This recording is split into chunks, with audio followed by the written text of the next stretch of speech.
hardest part about waiting was the emptiness. The kind of emptiness that envelops you, heavy and oppressive, where every second seems to stretch endlessly until hours feel like days. I sat next to Sarah in that sterile clinic waiting room, the faint hum of the air conditioning, the only sound breaking the stillness. Sarah, my wife, sat beside me, her face pale, hands clasped tightly in her lap. The strain of the last few years was etched into every line on her face, and her eyes carried the weight of every disappointment we'd faced. We had been trying for nearly 3 years to conceive.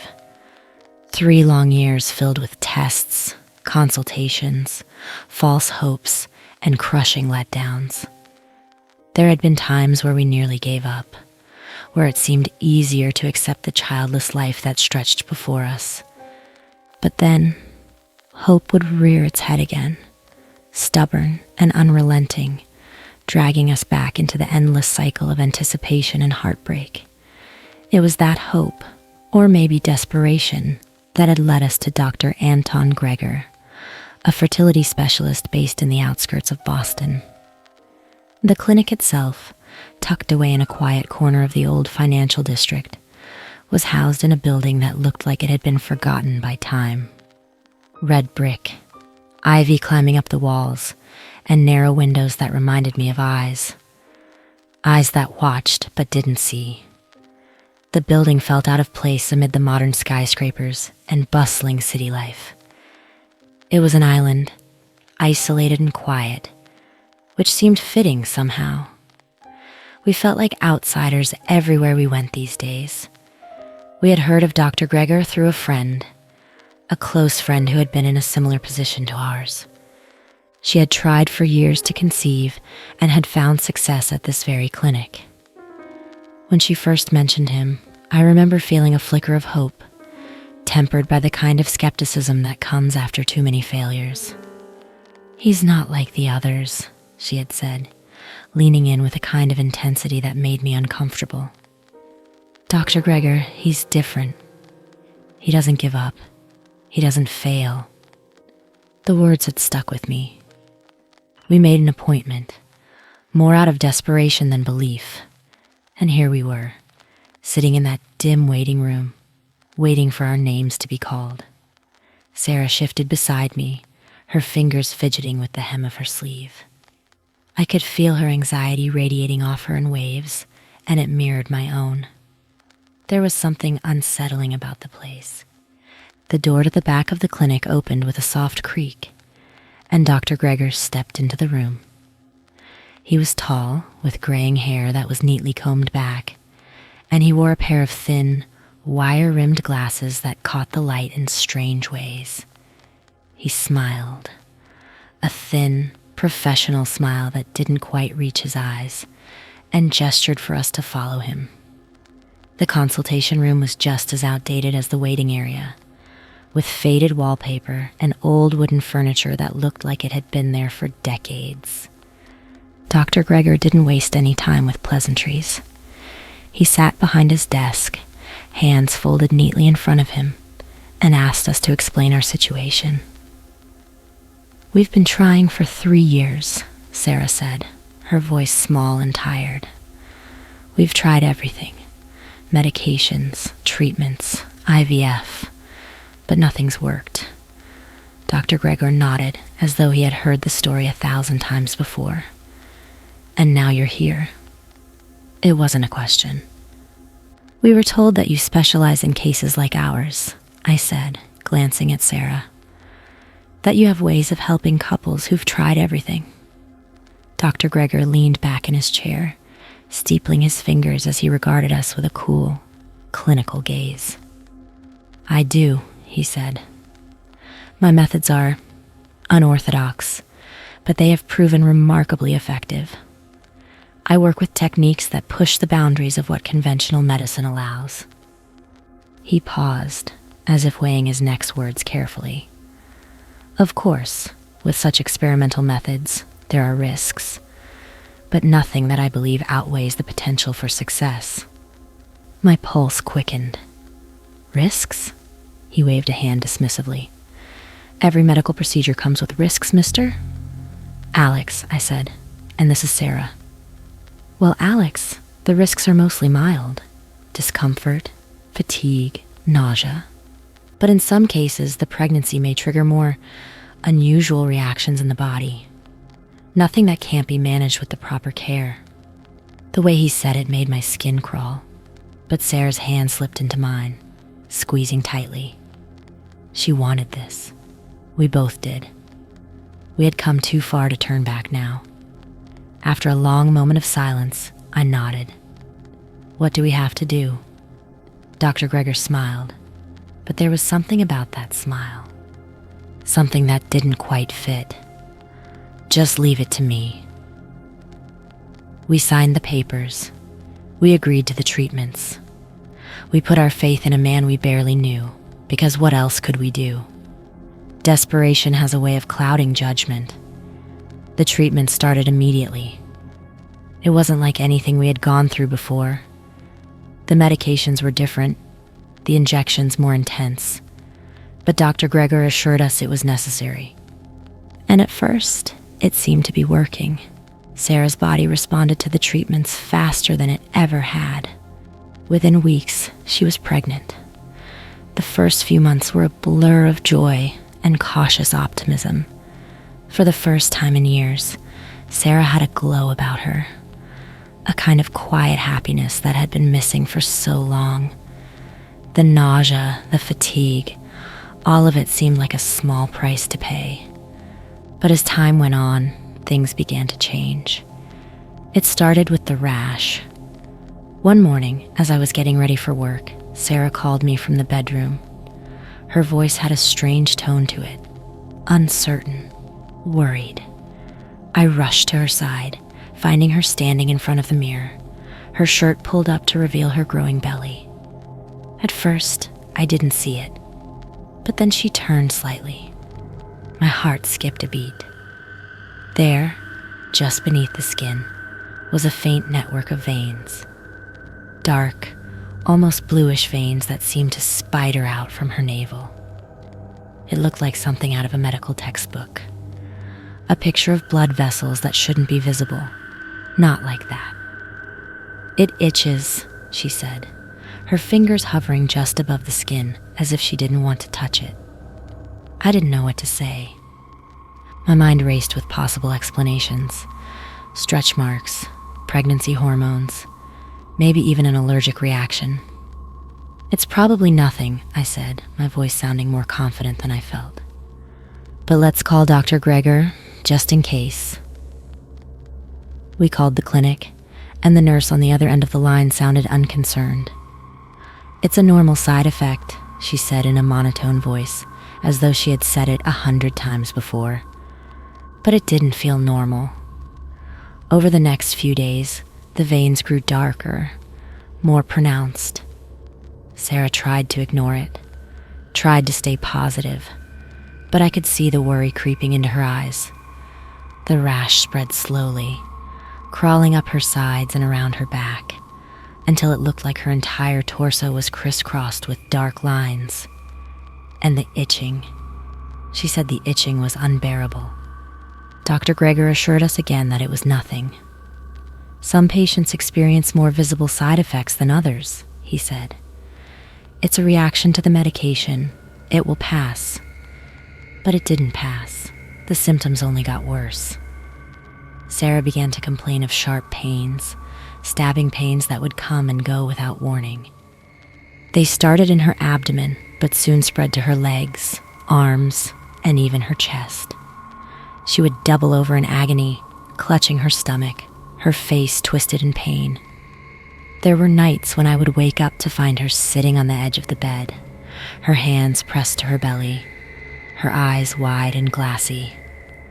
It feels like something's moving, she whispered one night, her voice trembling with fear. I tried to reassure her. I tried to tell her that it was normal for a baby to move around, but deep down, I felt the same growing fear. Something wasn't right. I could feel it in my bones, in the pit of my stomach. But we were too far in. We had already committed. And every time I called the clinic, every time I tried to express my concerns, I was met with the same calm, detached responses. One night, about 5 months into the pregnancy, Sarah woke me in a panic. I could hear her ragged breaths even before my eyes opened. When I sat up, I saw her standing in front of the full-length mirror on the far side of our room. The moonlight filtered through the curtains, casting long shadows across her body. But even in the dim light, I could see the changes happening to her. Her belly was unnaturally large, far bigger than it should have been at 5 months. The veins beneath her skin, the ones that had started as a faint rash, were now prominent, thick, like black cords crisscrossing her body. Her skin had taken on an almost translucent quality, and I could see the outline of something shifting beneath the surface. Her hands trembled as she touched her belly, and for a moment I thought I saw something, a ripple, like a shadow moving just beneath her skin. "Alex," she whispered, her voice strained and on the verge of breaking. "It's not just the baby. There's something else. I can feel it. It's moving differently. It doesn't feel right." I got out of bed, my heart hammering in my chest. Every rational part of me wanted to tell her that she was imagining things, that the stress and hormones were playing tricks on her mind. But I couldn't. I couldn't shake the gnawing feeling that something was terribly, horribly wrong. I walked over to her, wrapping my arms around her shoulders as she trembled. Her skin was cold to the touch, clammy with sweat. "We'll go to the clinic tomorrow," I said, my voice barely more than a whisper. "We'll make them do something." She nodded, her body stiff against mine, but I could feel the doubt in her, the same doubt that had been growing inside me for weeks. What could we do? We had signed the papers, agreed to the treatments, and put our faith in Dr. Greger. That night, I didn't sleep. I sat in bed, listening to Sarah's shallow breathing as she lay beside me, her hand resting protectively over her swollen belly. The next day, we went back to the clinic. I had called ahead, demanding an immediate appointment, refusing to take no for an answer. Sarah was in too much pain to protest, her body visibly deteriorating with each passing hour. When we arrived at the clinic, Dr. Greger was waiting for us, his calm, controlled demeanor as unnerving as ever. He ushered us into a private examination room, the kind that smelled of antiseptic and cold metal. The room was too quiet, the kind of quiet that makes your ears ring and your heart race. "We're going to run some tests," Dr. Greger said, his voice smooth and clinical. "I assure you, everything is progressing as expected." I couldn't take it anymore. The anger that had been building inside me boiled over. "Expected?" I snapped, my voice louder than I intended. "Look at her. This is not normal. She's in pain. She's dying." Dr. Greger remained unflinching, his eyes fixed on me with an eerie calm. "I understand your concern, Mr. Alex, but I assure you, everything is under control." "No," I said, shaking my head. "It's not. You've been lying to us. You've been hiding things from us. I want the truth. Now." For the first time, something shifted in Dr. Greger's expression. It was subtle, a flicker of something dark in his eyes, a tightening of his lips. He glanced at Sarah, who was now lying on the examination table, her breath coming in shallow gasps, before turning his attention back to me. "There are things you don't understand," he said slowly, choosing his words carefully. "The treatment you agreed to, it's not just about fertility. It's about evolution, progress." I felt a chill crawl down my spine. "What are you talking about?" Dr. Greger took a step closer to me, his voice dropping to a conspiratorial whisper. "We are on the cusp of something incredible, Mr. Alex. something that will change the very fabric of humanity. Your child, Sarah's child, is the first step in that process. I stared at him, my mind struggling to comprehend what he was saying. You're experimenting on us? He didn't deny it. Instead, he smiled, a cold, calculated smile that made my blood run cold. Your child is not just a child, Mr. Alex. It is a breakthrough, a new form of life, something beyond what we currently understand. I couldn't breathe. My chest tightened, my heart pounding in my ears. You're insane, I said. You've put something inside her, something that isn't human. Dr. Gregor's smile widened. Not yet, but it will be. Before I could react, the door to the examination room opened, and 2 nurses entered, their faces blank, expressionless. They moved toward Sarah, who was too weak to resist, and began preparing her for some kind of procedure. No, I shouted, rushing toward the table. Don't touch her. One of the nurses grabbed my arm, her grip surprisingly strong. Sir, please step back. I struggled, trying to pull away, but the nurse's grip tightened. Let me go, I shouted, panic rising in my throat. Dr. Gregor watched calmly from the corner of the room, his hands folded behind his back. You need to trust me, Mr. Alex. Everything I'm doing is for the greater good. Greater good? I spat, my voice trembling with rage. You're killing her. Before I could say anything else, I felt a sharp prick in my arm. One of the nurses had injected me with something that made the world blur around the edges, my limbs growing heavy and sluggish. I tried to fight it, tried to keep my eyes open, but the darkness swallowed me whole. When I woke up, the room was dim, and my body felt like it had been submerged in molasses. I could hear the soft beeping of machines, the sterile hum of medical equipment, but I couldn't move. Slowly, as my vision cleared, I realized I was strapped to a chair, my wrists and ankles bound with thick leather straps.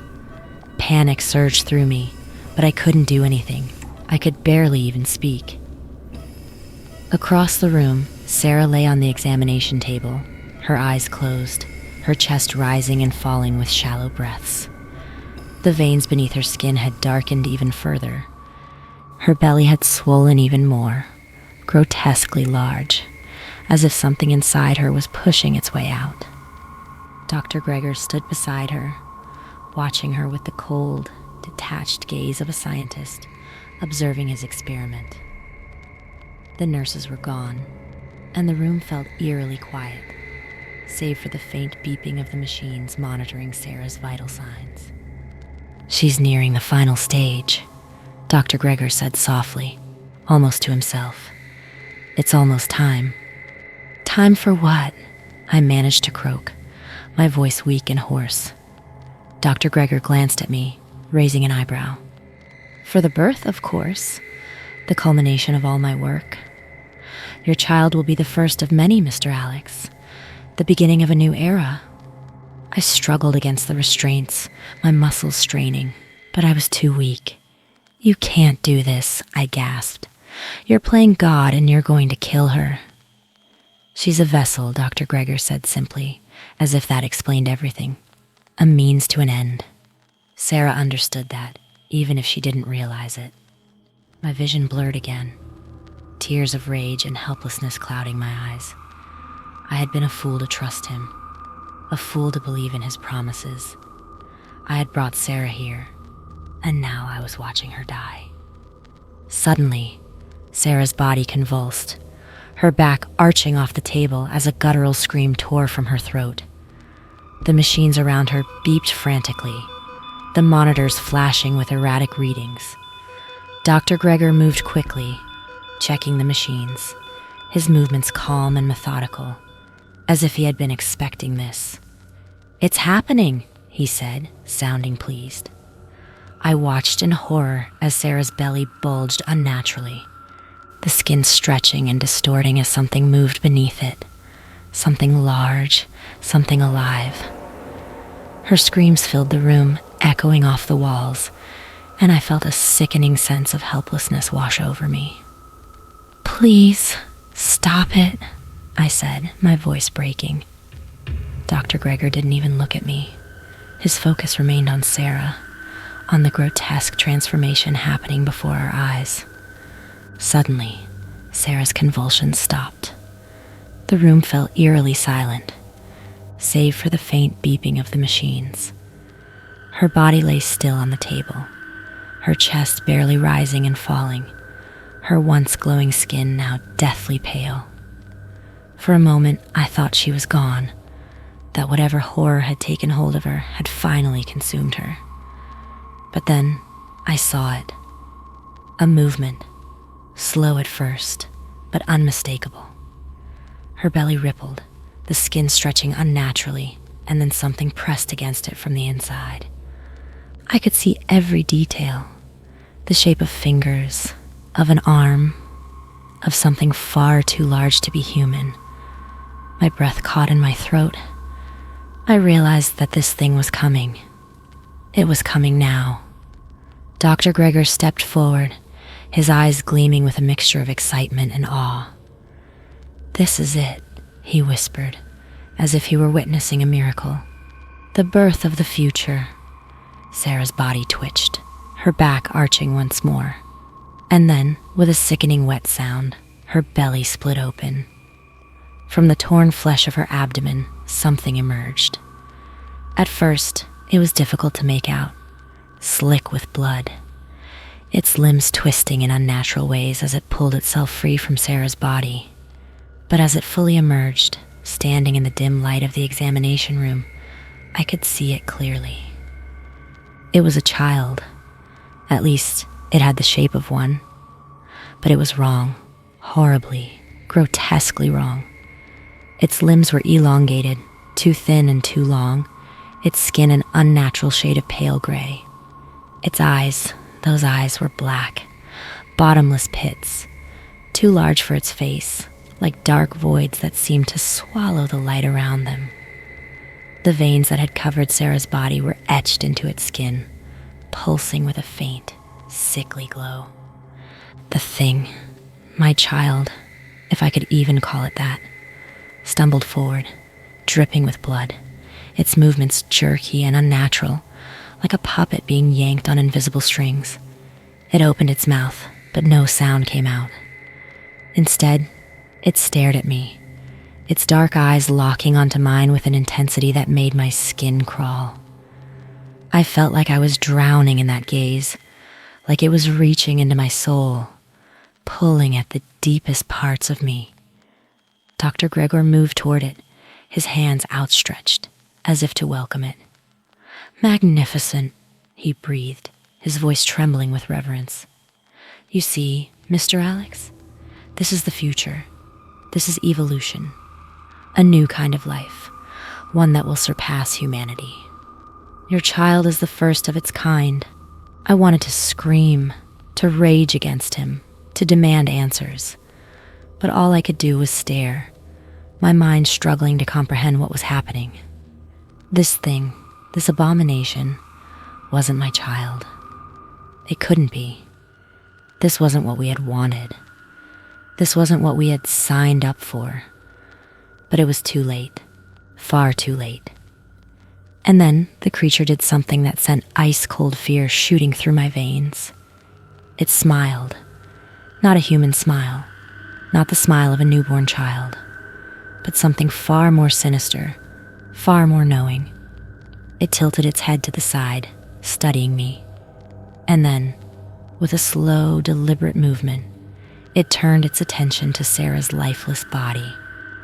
Its black eyes flickered with a strange light as it reached down, its elongated fingers brushing against her still form. "No," I croaked, my voice weak and hoarse. "Get away from her." Dr. Gregor ignored me, his focus entirely on the creature. "There's more to be done," he murmured, almost to himself. "So much more to be discovered." I don't remember much after that.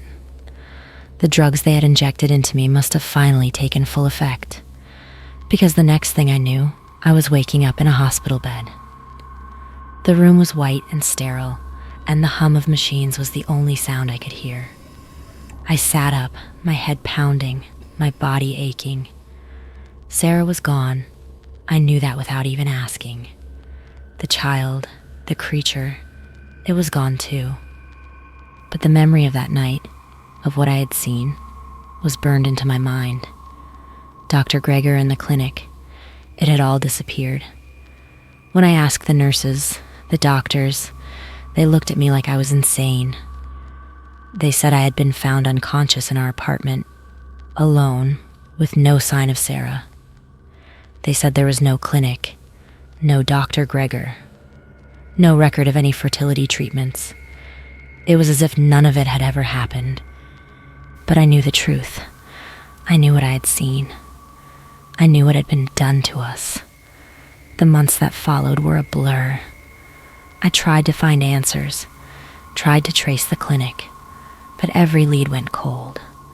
It was as if the entire place had been wiped from existence. I couldn't find any of the staff, any records, nothing. It was as though we had been part of some secret, underground experiment, and now the evidence had been erased. I moved away from Boston. I couldn't stay there, not after everything. But even now, as I sit in this new apartment, far away from the city, I can't escape the nightmares. I see Sarah every night, her body convulsing on that table, her eyes wide with terror. And I see it, that thing that had come from her, that thing that wasn't human. But the worst part, the part that haunts me the most, is that I know it's still out there. Somewhere, that creature, my child, is walking the earth, growing, learning, evolving. And I can't help but wonder what Dr. Gregor meant when he said it was just the beginning. What other horrors has he unleashed? What other experiments is he conducting in secret, in the shadows? I will never know for sure.